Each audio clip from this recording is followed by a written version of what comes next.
देखिएगा, तो चलो हम लोग आर्टिकल पढ़ते हैं यूसुफ के साथ सर के साथ बेटा, ठीक है। हम आज आर्टिकल पढ़ते हैं यूसुफ सर के साथ, ठीक है बड्डी भाई। चलिए आर्टिकल पढ़ते हैं हम। और ये आर्टिकल 3 होता है, ए एन द, ये तीनों को आर्टिकल कहते हैं इन इंग्लिश, ठीक है। जिसमें से इसमें दो भागों में इन तीनों वर्ड को ना दो भागों में बांटता है। एक को कहते हैं डेफिनेट, एक को कहते हैं डेफिनेट आर्टिकल, क्या कहते हैं डेफिनेट आर्टिकल, और एक होता है indefinite article, indefinite, indefinite article, ठीक है। अब देखो ए और या एन, ठीक है, ये दोनों को कहते हैं इंडेफिनिट आर्टिकल। और द या दी, ये कहां जा बोला जाता है द और कहां दी बोला जाता है, सब मैं बताऊंगा, ठीक है। इसको कहते हैं इंडेफिनिट आर्टिकल, ठीक है। अब यहां पे देखो, ये दोनों हो गया, ये तो समझ गया कि आर्टिकल क्या है। इंडेफिनिट आर्टिकल होता है, एक डेफिनेट आर्टिकल होता है। डेफिनेट आर्टिकल में दी या द आता है, जो कि ये हमने बताया, और इनडेफिनिट आर्टिकल में ए और एन आता है, ठीक है। चलिए अब इसको मिटाकर एक चीज हम लोग एक तरफ से पढ़ते हैं। अब इतना तो समझ गए, अब थोड़ा सा आ जाओ, अंग्रेजी का अल्फाबेट पढ़ो। A B C D L, ये सब तो आप लोग जानते ही हैं। सी डी ई एफ करते करते वाई और जी, इसको जी बोलिए, जेड नहीं बोलना है, जी बोलना है, या जेड भी बोलते हैं तो ठीक है, जी।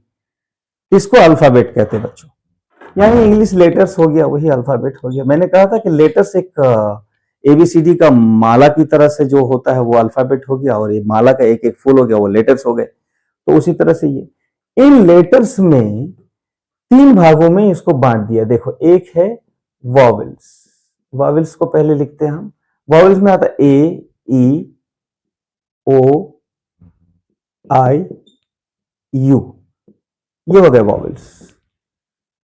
इनमें से ए से जेड में से इसको निकाला, ए को निकाल लिया, ई को निकाल लिया, ओ को निकाल लिया, आई को और यू को, ये सारे क्या हो गए वॉवेल्स हो गए, इसको कहते हैं वॉवेल्स।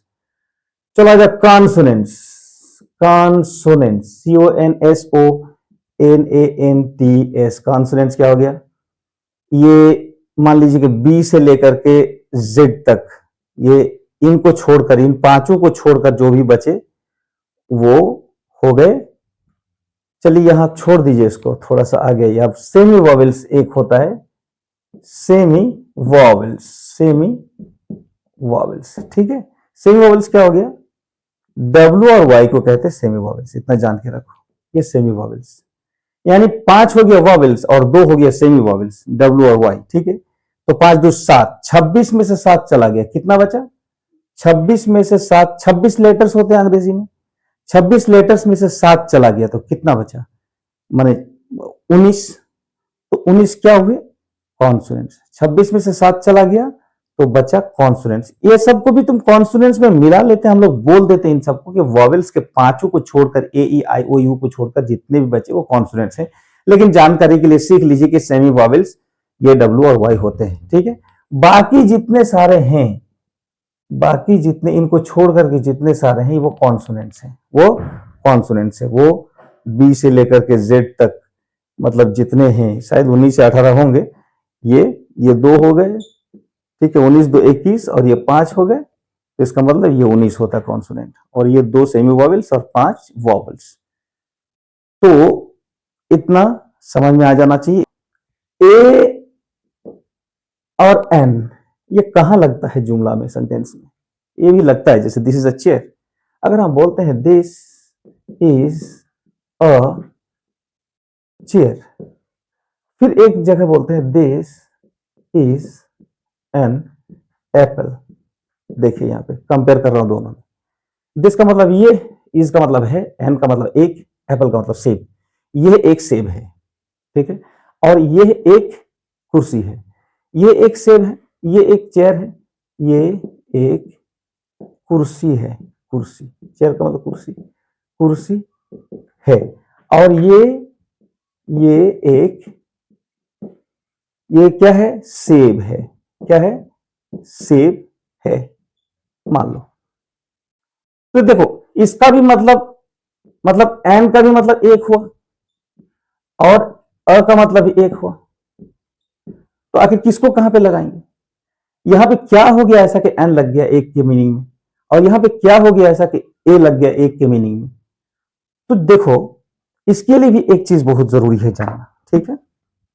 मतलब इसको साफ साफ जरा अगर लिखें तो बहुत ही शॉर्ट कट में हम लोग समझ जाएंगे।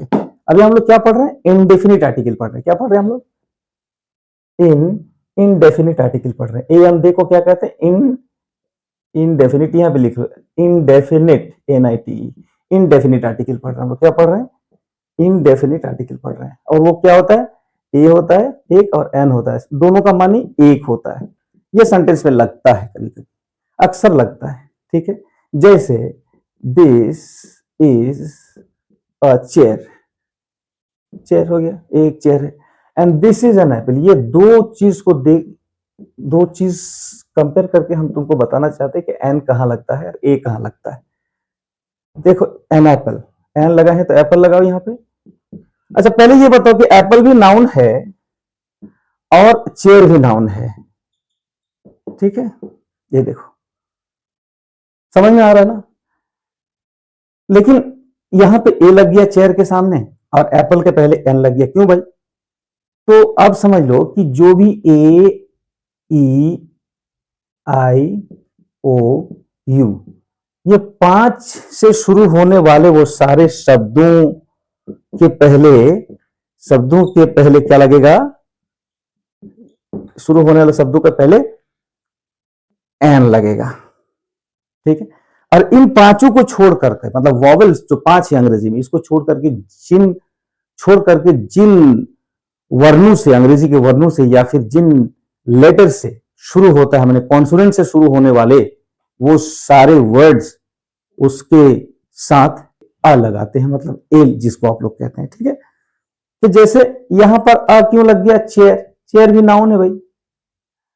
तो नाउन में भी यहां पे अ क्यों लग गया? इसलिए कि इसको गिन सकते हैं। हमेशा याद रखना, वो नाउन जिसको तुम गिन सकते हो, वो नाउन जिसको तुम गिन सकते हो उसमें ए एन लगता है।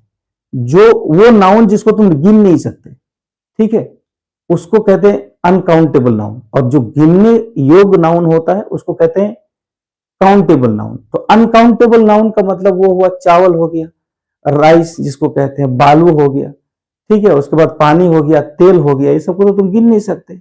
धूल मिट्टी हो गई, इसको गिन नहीं सकते। इसको यह नापा तोला जा सकता है, छोटे छोटे कणों को तुम गिन नहीं सकते। तो ऐसे में ना उन लोगों के